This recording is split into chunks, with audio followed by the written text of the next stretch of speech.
Hello YouTubers, welcome to the channel. I'm Wayne. If you haven't subscribed already, I hope you will and hope you will visit often. I always like to throw this out there. If you want some one-on-one Skype sessions, you can find my email in the description of every video that I put up here. All right, we're going to jump right in. Today we're talking about playing a session. I did a video quite a ways back about the Nashville number system. We're going to touch on some of that, but today is basically going to be me talking about the whole process and from the beginning and the introduction to the songs after you're asked to play on something like this, and then kind of preparing for it along the way. The particular session that I just played was for Gina Furtado, a great banjo player, singer, and songwriter. She was recording not too far from my house. I was fortunate enough to get to play mandolin on the session. I've got some notes because I'm going to try to do all of this in order. I've got some video coming up later that I actually took at the studio, and that'll be like the kind of as we wrap this whole thing up. But the first thing that happened was that she sent everyone a demo of herself playing the tunes, nothing but banjo and vocal. Could have, more than likely, it would have been recorded on her cell phone. I don't actually have a copy of that anymore, or I would have played that so that you could even hear somewhat the whole progression of this. But I played on 4 different tunes. So here's what I did first, was to sit with those demos. And these are not charts. This is what I would call a cheat sheet. The tune that we're going to be focused on is It Won't Be Me, which you see up at the top. This particular tune is in E minor. When I made this cheat sheet, I didn't even, normally you would chart something like that like you were playing in the key of G. So everywhere that you see that a 6 minor would actually be an E minor chord. Anyway, I didn't even get to that point. I just kind of jotted this down. You can see the 4 tunes that I made a cheat sheet for each one of them. The first 3 are original tunes of hers, and then Kansas City Railroad Blues, I just went ahead and jotted that down too, because I've never really played that tune very much. So this was like phase 1 for me. I played along with the demos and made this cheat sheet so that I'm not showing up at the studio completely in the dark with what's going to happen. Okay, so once we progressed from there, we actually arrange the tune in the studio. And you can see now I've got the full chart here, which is actually 2 pages. I'm going to put these up so that you guys can see them while I kind of break this down and talk about it.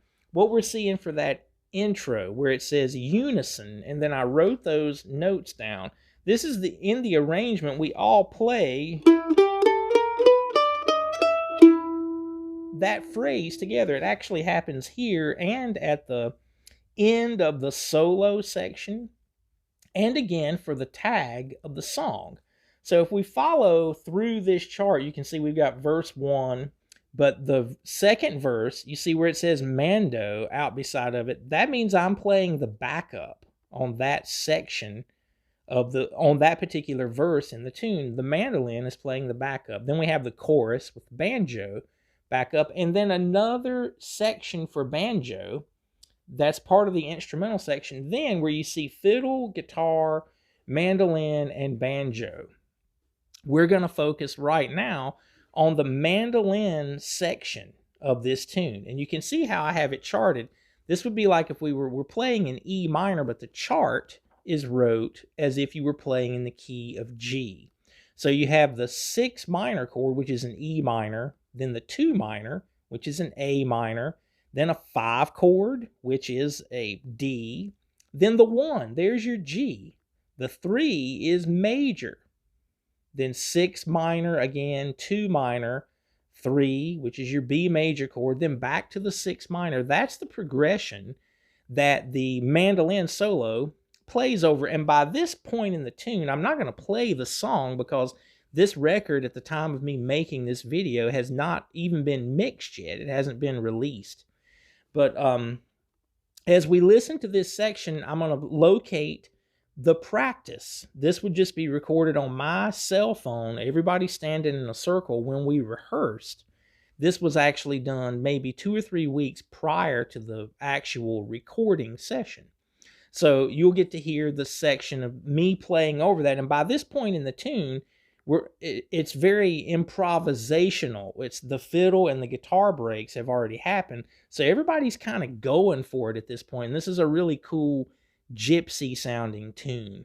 So here's this mandolin solo.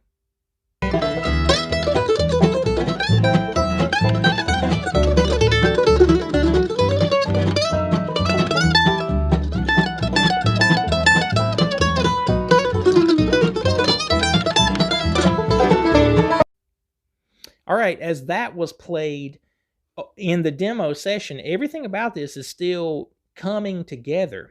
And as we finished up and played through this arrangement, when I got back home, that's when I would have wrote this full chart that you're seeing.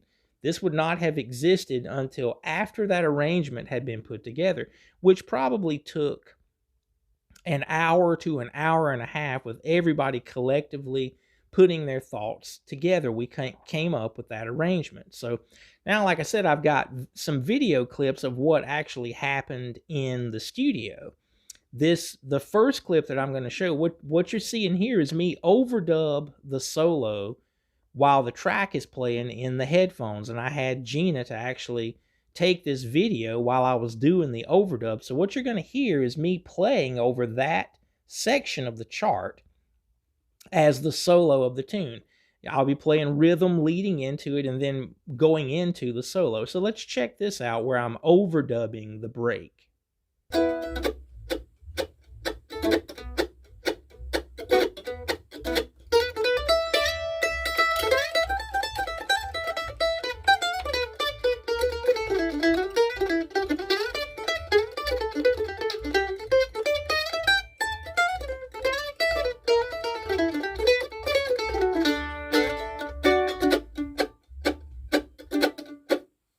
But here it is played. I just made this video of the solo being played in the track at the studio.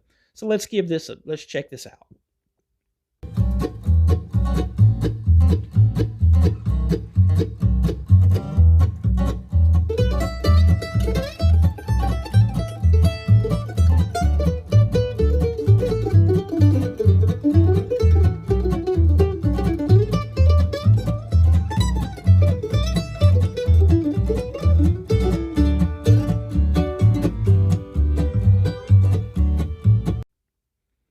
Okay, so that's kind of walking you through the whole process of recording if you're playing a session.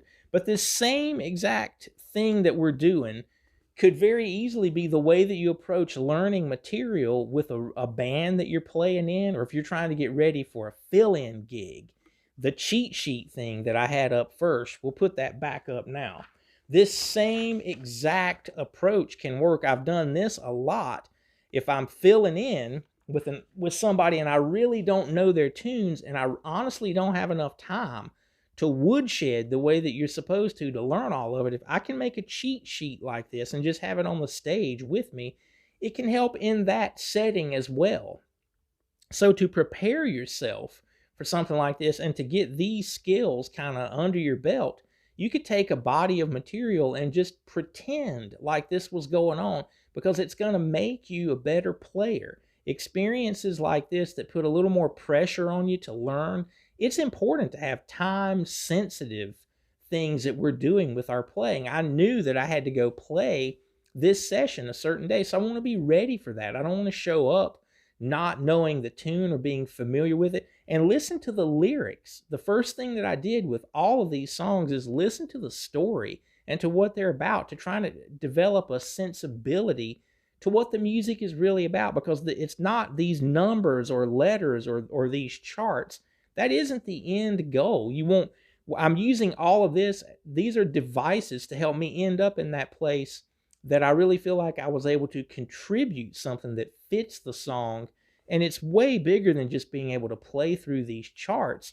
and to do the technical things that have to happen. That once you get this behind you, then you're able to invest in the song in bigger ways and really think about the tone that you're playing and just trying to zero in on what's going to help to create this music.